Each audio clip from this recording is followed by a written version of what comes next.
nome do Pai, e do Filho, e do Espírito Santo. Amém. Dia 27 de março, mande esse vídeo para mais alguém. Posso contar com você?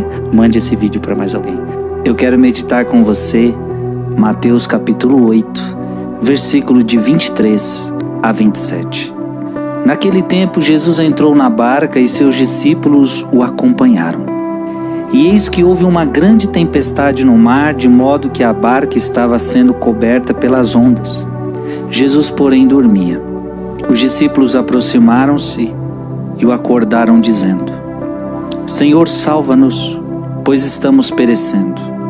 Jesus respondeu: Por que tendes tanto medo, homens fracos na fé?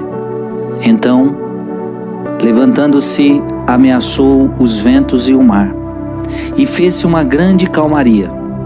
Os homens ficaram admirados e diziam: Quem é este? Quem é este homem que até os ventos e o mar lhe obedecem? Palavra da salvação. Os discípulos estão diante de uma tempestade, assim como muitas vezes você na sua vida teve que enfrentar tempestades. Ou talvez você hoje esteja enfrentando uma grande tempestade. Quem de nós nunca enfrentou uma tempestade? A tempestade, ela vem para agitar a nossa vida, né? Estamos às vezes com a vida tranquila, tá tudo dando certo, de repente vem algo que nos desestabiliza. A tempestade é algo que sempre agita a nossa vida.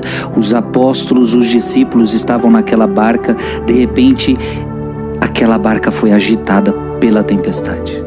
Então às vezes tudo está indo bem e basta uma enfermidade para a sua vida ser agitada. Uma enfermidade com você, uma enfermidade com alguém da sua família. É alguém que de repente é hospitalizado e já te deixa preocupado, preocupada. Às vezes acontece algo no casamento que agita a tua vida. De repente é um desemprego, de repente é uma situação financeira. Quantas tempestades! Agora, às vezes a gente olha a tempestade como algo somente negativo. E é bom a gente entender que a tempestade não é só negativa.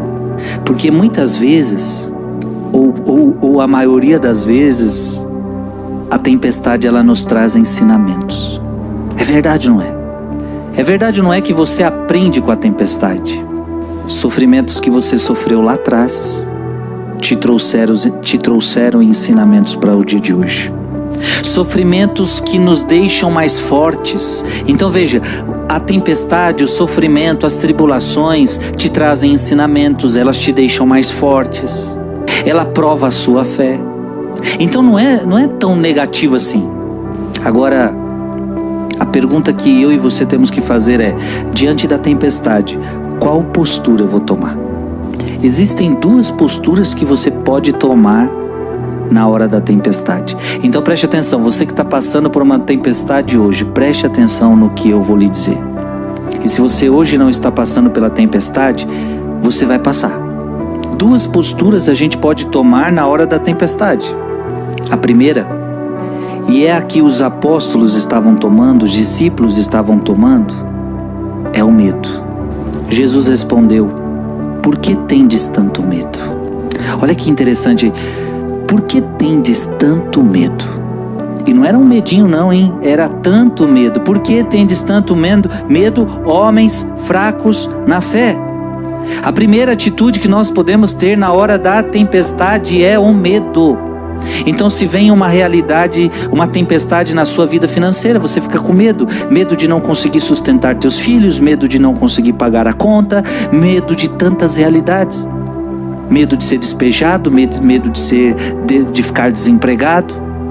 Acontece uma situação no teu casamento, medo de o casamento acabar, medo disso, medo de ser traído, medo de ficar sozinho, medo disso, medo daquilo. Uma pessoa está hospitalizada no hospital e aí vem o medo de perder, o medo da morte.